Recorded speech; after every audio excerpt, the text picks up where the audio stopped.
গত ভিডিওতে sign in with Google মেথডের মাধ্যমে কিভাবে অথেন্টিকেশন করা যায় এটা দেখছিলাম, বাট এখানে একটা প্রবলেম থেকে গেছিল।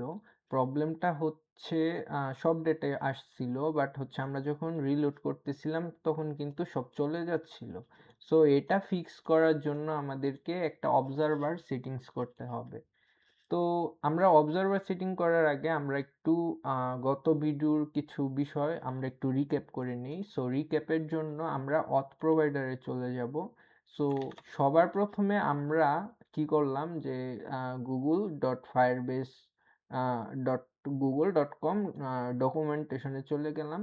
তো এখান থেকে ওয়েবে ক্লিক করলাম। ওয়েবে ক্লিক করার পরবর্তীতে অথেন্টিকেশনের পরে ওয়েবে ক্লিক করলাম, তারপরে হচ্ছে গেট স্টার্টে চলে গেলাম। এখান থেকে নিচে স্ক্রল করে যে এটাকে আমরা এখানে লিখলাম, দেন হচ্ছে ইনপুট করে নিলাম, দেন হচ্ছে আমরা চলে গেলাম সাইন ইন উইথ গুগলে যাওয়ার পরে প্রত্যেকটা স্টেপ আমরা ফলো করলাম। একটা প্রোভাইডার সেট আপ করলাম, এই প্রোভাইডারটা এখানে সেট আপ করলাম। আর হচ্ছে এগুলা অপশনাল ছিল, আমরা 5 নাম্বারে চলে গেছিলাম, আমরা অলরেডি এটা কিন্তু সেট আপ করে নিয়েছিলাম। দেন হচ্ছে আমরা এই সাইন ইন উইথ পপ আপটা আমরা ফলো করছিলাম। সো এটার করার আগে আমরা এই যে মেইন ফাংশনের ভেতরে আমরা একটা ফাংশন ক্রিয়েট করলাম, যেটার নাম দিয়েছিলাম গুগল সাইন। এই গুগল সাইনটা আমরা অড ডাটার ভেতরে রেখে দিয়েছিলাম যাতে করে যে কোনো জায়গা থেকে এটাকে কল করা যায়। দেন গুগল সাইন ফাংশনের ভেতরে আমরা রিটার্ন করে দিয়েছিলাম এই sign in with pop up. এই যে sign in with pop up এটাকে এটাকে এটা দুইটা প্যারামিটার লাগতো, এটা অথ আর একটা হচ্ছে প্রোভাইডার।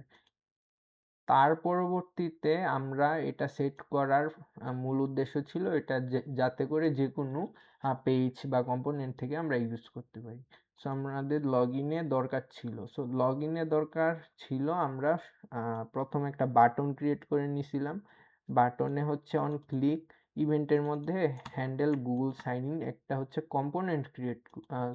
ফাংশন ক্রিয়েট করছিলাম। এই ফাংশনের ভেতরে আমরা আসলে মূলত ওই যে গুগল সাইন যেটা করছিলাম এটা হচ্ছে ইউজ কনটেক্সট দিয়ে অথ কনটেক্সট থেকে আমরা এটা ডিস্ট্রাকচারিং করে নিয়ে এসেছিলাম। এই যে এটা সো ডিস্ট্রাকচারিং করে আমরা নিয়ে এসেছিলাম। নিয়ে আসার পরে এটাকে এভাবে ফেচিং এর মতো করে ইউজ করলাম।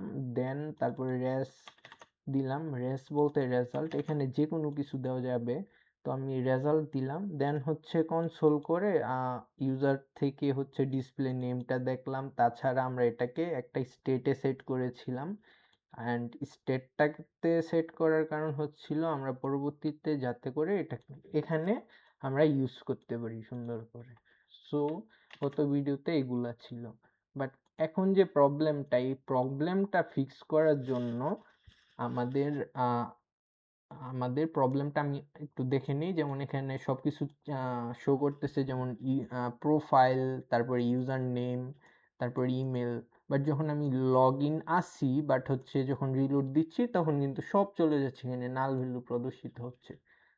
সো এটার জন্য আমরা অবজারভার সেট করব। সো এটা ইজি, আমরা এখান থেকে ম্যানেজ ইউজারে যাব। ম্যানেজ ইউজারের পর যাওয়ার পরে এই যে এখানে সিটিং এন্ড অবজারভার অন অথ অবজেক্ট, এখানে যাওয়ার পরে আমরা মূলত এই কাজগুলা করব। সো সবার প্রথমে আমরা অথ প্রোভাইডারে চলে যাব। অথ প্রোভাইডারে চলে যাওয়ার পরে আমরা যে কোনো জায়গায় এই ফাংশনের ভিতরে, এই যে ফাংশনের ভিতরে আমরা ইউজ ইফেক্ট হুকটা ইউজ করব। ইউজ ইফেক্ট হুকটার ভেতরে মূলত দুইটা প্যারামিটার থাকে, একটা হচ্ছে ফাংশন আর একটা হচ্ছে এরে। আচ্ছা, সো এখানে আমরা রিটার্ন করে দেব এই যে অন অথ স্টেট চেঞ্জ, এটাকে কপি করে নিলাম। আচ্ছা, এটা কিন্তু আগেই আমরা কিন্তু তৈরি করে নিয়েছিলাম, সেই কারণে আর নতুন করে তৈরি করা লাগবে না। আচ্ছা, এটা দেওয়ার পরে এখানে এভাবে লিখে নিলাম, এটাকে আমরা এই যে ফায়ারবেস অথ থেকে আমরা ইম্পোর্ট করে নেব, আর এই ইউজারটাকে আমরা ইউজ করব। ইউজারটাকে ইউজ করার জন্য আমরা ইজিলি এখানে বা হচ্ছে এখানে আচ্ছা এটার ভিতর ফাংশনের ভিতরে করতে হয়। আমরা স্টেট হুক ইউজ করতে পারি। যেমন এটার নাম দিলাম কনস্ট্যান্ট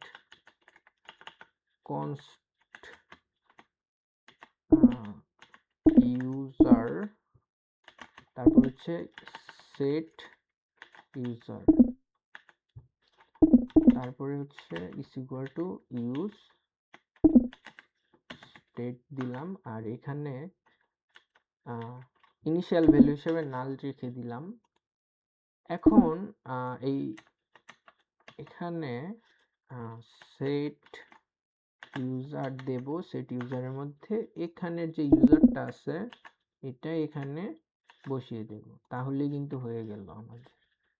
ঠিক আছে, তো মূলত এটা কি করে এখানে কিছু বলা আছে, যেমন by using observer you ensure auth object is not an intermediate state such as initialization, এগুলো একটু বলছে, এগুলো একটু পরে নেবেন। সো এটাই আর কি। এখন মূলত কি হচ্ছে, যখন আমাদের একটা ইউজার লগ ইন করতেছে, লগ আউট করতেছে, সব কিছুর হিসাব নিকাশ সে রাখতেছে, ঠিক আছে, অ্যান্ড সেই হিসাবে সে রিটার্ন করতেছে যে ইউজারটা রিটার্ন করার পরে আমরা সেট ইউজারের মধ্যে এটা বসিয়ে দিচ্ছি।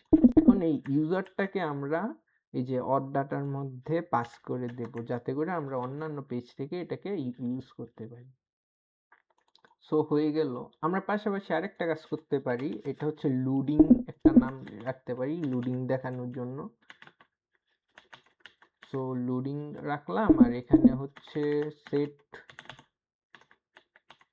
লোডিং রাখলাম, এখানে হচ্ছে দিয়ে দিলাম ট্রু। প্রথম অবস্থায় ইনিশিয়াল অবস্থায় লোডিং হবে, লোডিং অ্যানিমেশন দেখাবে বা যেটাই করুক এরকম। যখন অবজার্ভিং হবে রিলোড কমপ্লিট, তারপরে ইউজার সেট আপ কমপ্লিট। যখন রিলোড কমপ্লিট তখন হচ্ছে সেট লোডিংয়ে আমরা দিয়ে দিব ফলস। তার মানে কি বুঝালাম, যে মানে যখন আমরা রিলোড করতেছি বা পেজটা রিলোড করতেছে তখন কিন্তু এটা লোডিংটা ট্রু থাকবে। যখনই ওই যে স্টেটটা চেক করবে যে ইউজার আছে কি নাই, নাল থাকুক অথবা থাকুক, সেক্ষেত্রে কিন্তু এটা কিন্তু ফলস হয়ে যাবে।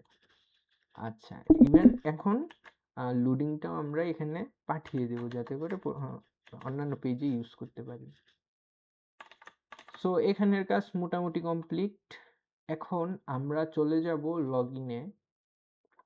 লগইনে আমরা অনেক কিছু কাজ করেছিলাম। সো আমাদের এখান থেকে আমরা এগুলা নিয়ে নেব, যেমন হচ্ছে ইউজার আর হচ্ছে লোডিং। এখন আমাদের এখানে তাহলে আর স্টেটের প্রয়োজন হচ্ছে না, আর এখান থেকে আমরা এগুলাও সরাই ফেলি। সো এটা অটোমেটিক্যালি ইউজারের মধ্যে স্টেটটা সেট হয়ে যাবে অটোমেটিক্যালি। আমরা চাইলে ইউজারটাকে দেখতে পারি চাইলে। তার পরবর্তীতে আমরা একটু নিচে গেলাম, এখানে হচ্ছে ইউজার এক্সটাকে সরিয়ে দিলাম, জাস্ট ইউজারটা নিলাম। সো এখন আমরা একটু চেক করে দেখি এটা কি হয় কিনা। এই যে এখন কিন্তু হচ্ছে, কিন্তু এখানে একটা ল্যাগেজ আছে। যখন লোডিং হচ্ছে, লোডিং টাইমে কিন্তু কিছু দেখাচ্ছে না, সেক্ষেত্রে কিন্তু আমরা ওই যে লোডিং অ্যানিমেশনটা ইউজ করতে পারি। যে যে লোডিং এর যে বুলিয়ানটা আছে এটা ইউজ করতে পারি। সো আমরা ইজিলি এখানে বলে দিতে পারি যে ডাইনামিক করে, যদি লোডিং ট্রু হয় সেক্ষেত্রে আমরা একটা দেখাবো, স্পিনারটা দেখাবো। এটা ডেইজি ইউআই থেকে নিয়ে আসি।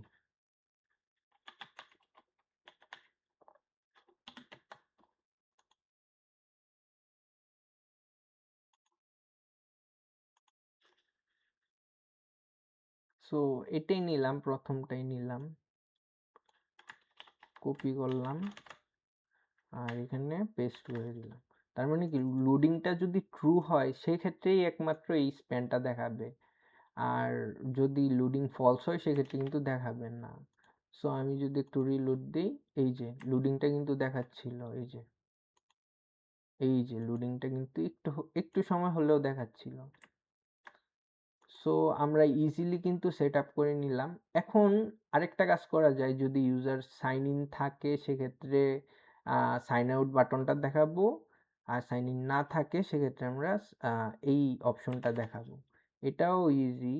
যেমন আমরা এই যে এইখানে আমরা এটাকে ডাইনামিক করতে পারি, ডাইনামিক করে দিয়ে এখান থেকে তো ইউজারটাকে আনতেছি, ইউজারটা যদি না থাকে সেক্ষেত্রে নাল থাকবে, আর যদি থাকে সেক্ষেত্রে কিন্তু কিছু একটা ভ্যালু থাকবে।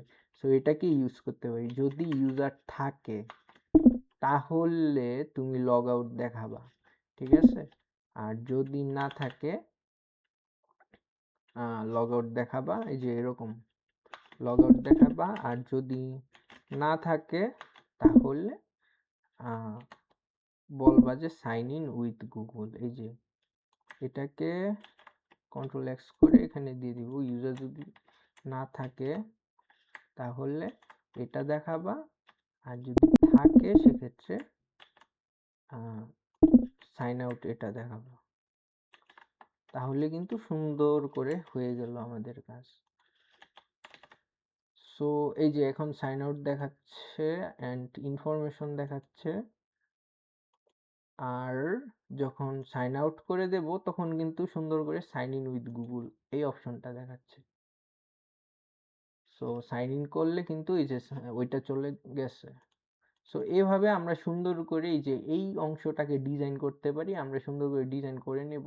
জাস্ট সিম্পল নেটবারের মধ্যে যদি ইউজার থাকে সেক্ষেত্রে ইউজারের আইকনটা আমরা ইউজ করতে পারি, ঠিক আছে। আর হচ্ছে এই যে নাম দেখাতে পারি বা হচ্ছে সাইন আউট অপশনটা দেখাতে পারি একইভাবে। সো আজকের ভিডিও এই পর্যন্তই থাকবে। সো ধন্যবাদ সবাইকে।